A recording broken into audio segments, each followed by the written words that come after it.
તીખું ખાવ તો બળી જાય, આમ નામ શરીર ગળી જાય, બકુડો ને મમરો મળી જાય, એમ નામ પૈસા રળી જાય. હે લ્યા, ઓલી મોટર કોની છે? એ મંગુસ કાકાની મોટર છે, મેં અહીંયા મુકાવી. પણ લ્યા આપણી વાડીમાં હું કામ મૂકવા દીધી? કે બધાને તો એમ થાય આપણે મોટર લીધી.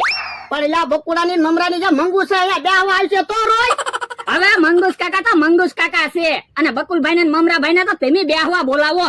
ના રે ના, હું કાઈ બોલાવતો ના, ઈ રોજ બેહવા આવે. તો પણ પેલા જ બેહવા ન દીધા હોત તો ઈવડે બેહવા આવે.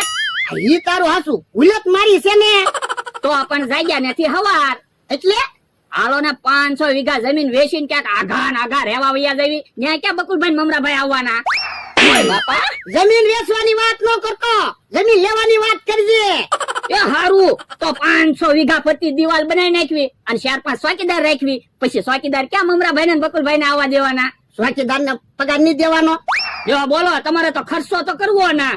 ખર્ચો ન થાય અને ફાયદો થાય ને એવું કાંઈક વિચાર. તો ઉભા રહ્યો, કાંઈક વિચારવા જો. મને એક વિચાર આવ્યો. હાલો ને બધાને અહીંયા બોલાવીને બધાને કેવી, બધા હવ ની પ્રોપર્ટી ના કાગળિયા લેતા હો. પછી એક ખોખામાં બધા કાગળિયા ભેગા કરવાના. પછી જે પ્રોપર્ટી જેને આવે એની. ના રે ના, મારી 500 વીઘા જમીન કોકના ભાગમાં આવી હોય તો? પણ તમે તો તમારી જમીન ના કાગળિયા ઓળખો છો ને, તમારે તો 500 વીઘા પાછી આવી જાય. તો એમાં આપણે શું ફાયદો? પણ મારી પાસે ક્યાં કઈ પ્રોપર્ટી છે? મારે અમથાની જમીન કે મમરાભાઈ ની દુકાન એવું આવી ગયું હોય તો ફાયદો ના? હા, ફાયદો થાય. લે તો બધાને ફોન કરવા. મમરાભાઈ, હાલો મમરાભાઈ. બોલો ને બોલો દાદા. એ દુકાન ના અને મેજિક ના કાગળિયા લઈને વાડી આવો. શું કામ? એ તમારે ફાયદો થાય એવું છે. એ હારું. અને આમ જો બકુડા ને કહી દેજો એના પ્રોપર્ટી ના કાગળિયા લઈને આવે. એ વાંધો નહીં.